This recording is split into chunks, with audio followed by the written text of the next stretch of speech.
Most gamers around the world love a good shoot 'em up.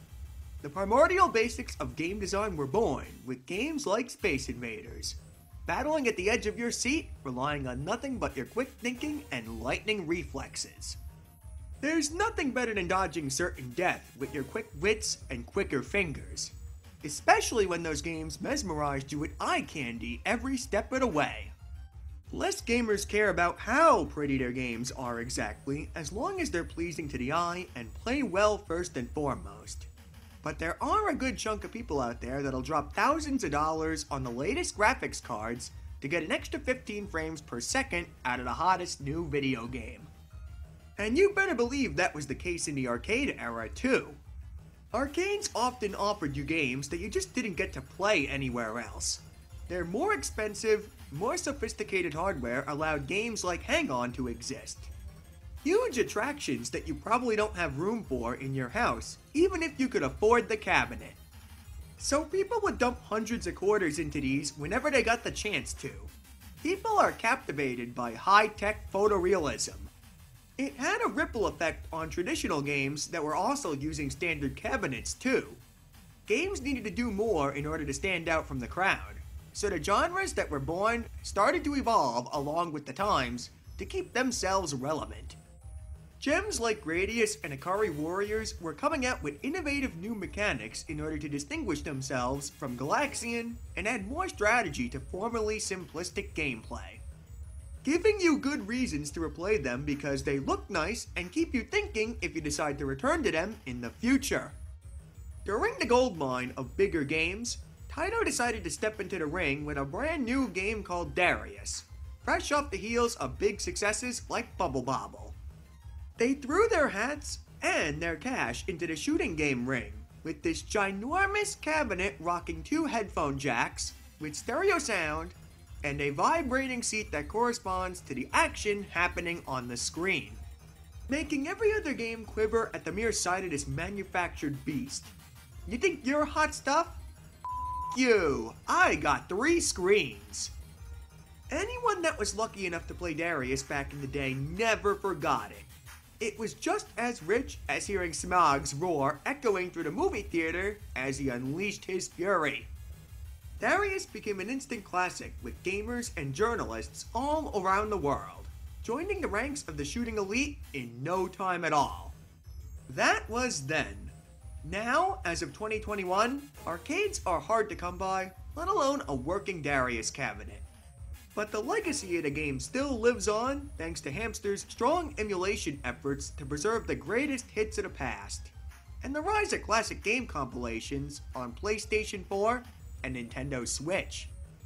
Darius left the glamorous shell it used to live in behind for far more humble homes.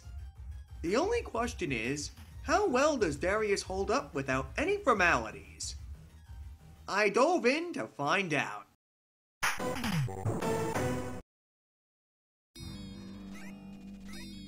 The first thing you're going to notice about Darius is how well the game has aged graphically.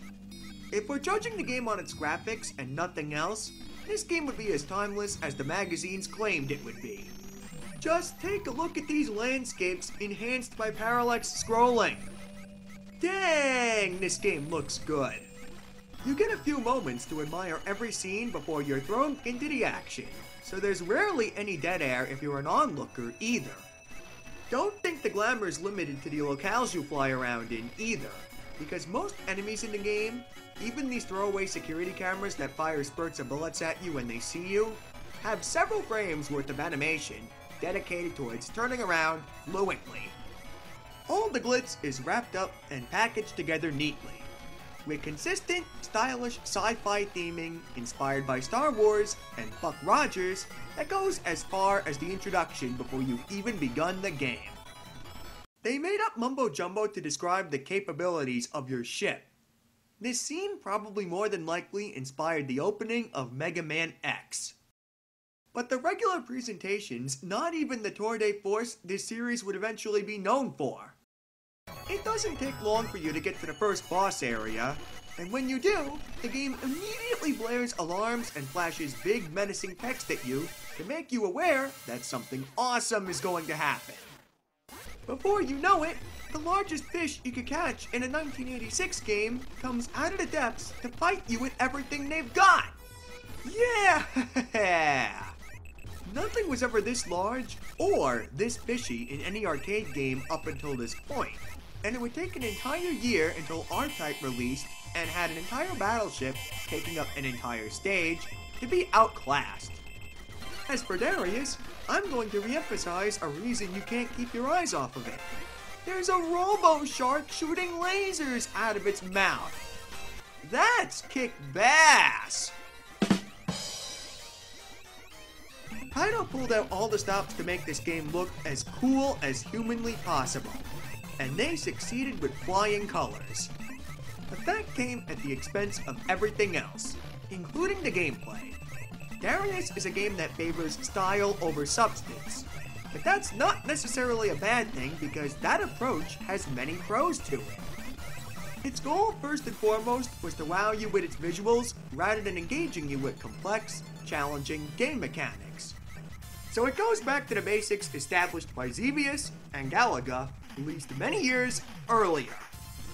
You'll have one set of weapons that you'll be sticking with for the entire game that you'll collect 3 different power-up orbs to upgrade, which usually makes your weapons better, but more on that later.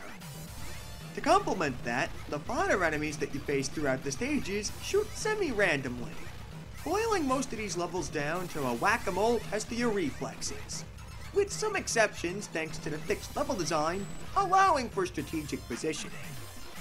And of course the bosses, which are always going to be using the same patterns every single time, meaning they can be practiced until you find gaps in their bullet patterns and shootable weak spots. Very simple and straight to the point compared to something like Gradius, which required an explanation back in 1985. Of course that couldn't be the entire game in the year 1986, considering people were expecting some form of substance.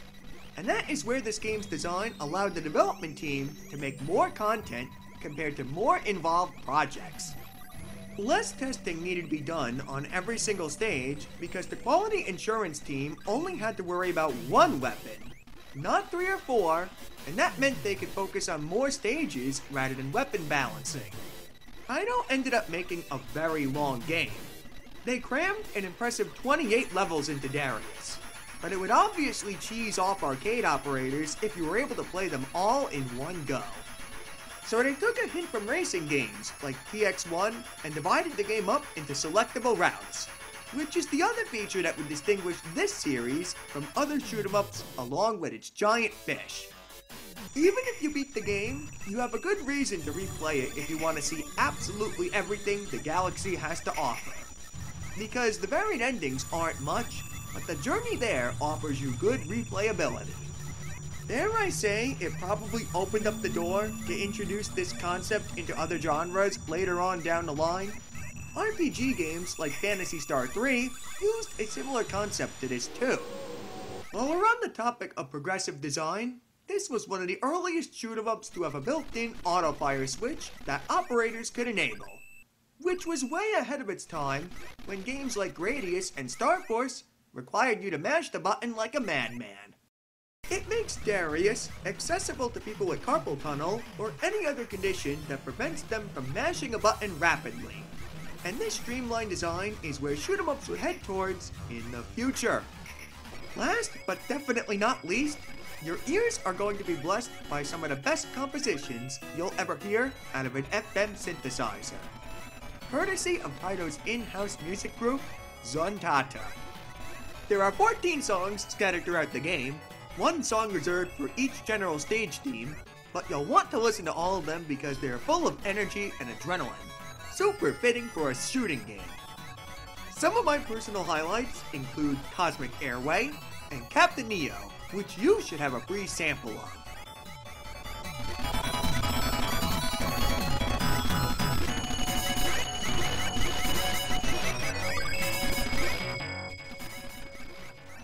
In fact, some of this music was so good, they actually performed these tracks live at real music festivals using the instruments they were trying to represent in the game.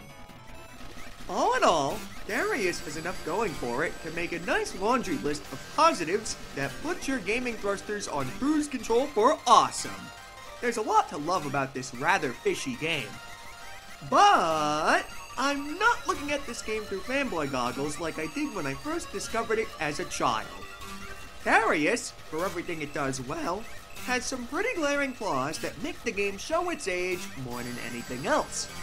They become especially obvious when you compare this to later games in the Darius series, like Darius Gaiden. So let's take a moment to go over this game's two major problems that prevent it from being a fully fledged S. Starting with the more minor one, and that's its scoring system. There's secrets scattered all throughout the game like Namco's Xevious, which unleash point items for you to collect that enhance your score. And that's good. It gives you a reason to try every single stage to find out which ones have the most amount of secrets in them. But what isn't good is the score you get out of them is completely and utterly random, ranging from a jaw-dropping 51,000 to an utterly pitiful 50. And there's nothing you can do to actually influence the results of this glorified slot machine. Now, you could argue that the luck-based scoring could be a cheap way to increase replay value by encouraging you to try the game again and press your luck. And I'm not going to argue with you on that one. That would be financially smart. But you already have to go out of your way to find these buried items in the first place. It would be more satisfying if they were worth whatever effort it took to reach them because the rest of the game is skill-based. At least I'm more willing to defend this than making the entire game look like Turbo Force.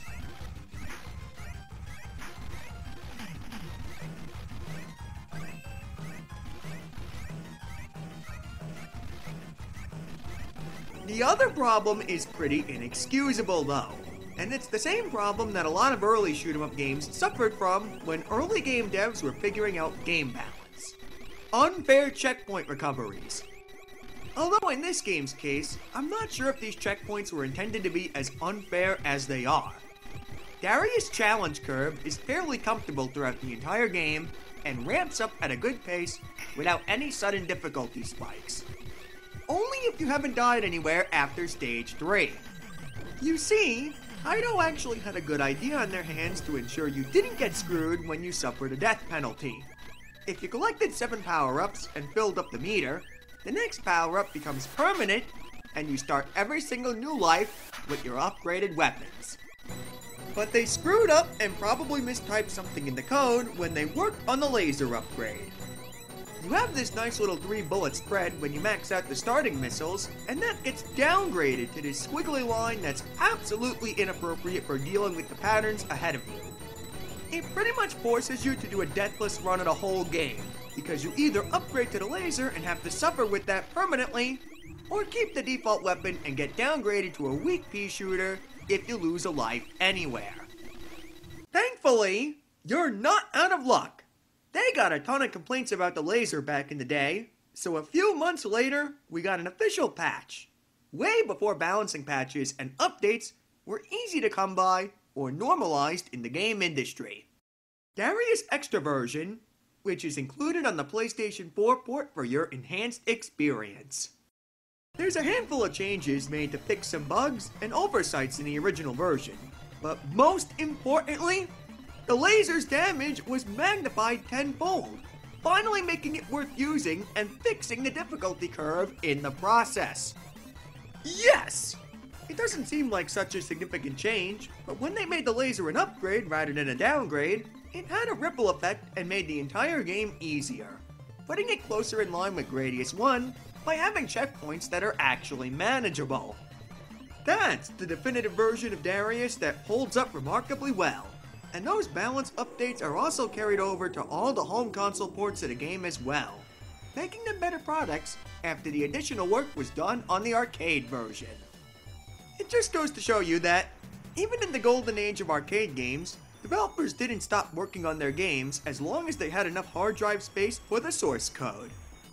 That might be a good topic for another video, but I digress.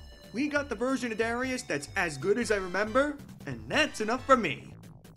The original version of Darius gets a B, while the extra version gets a well-deserved A-.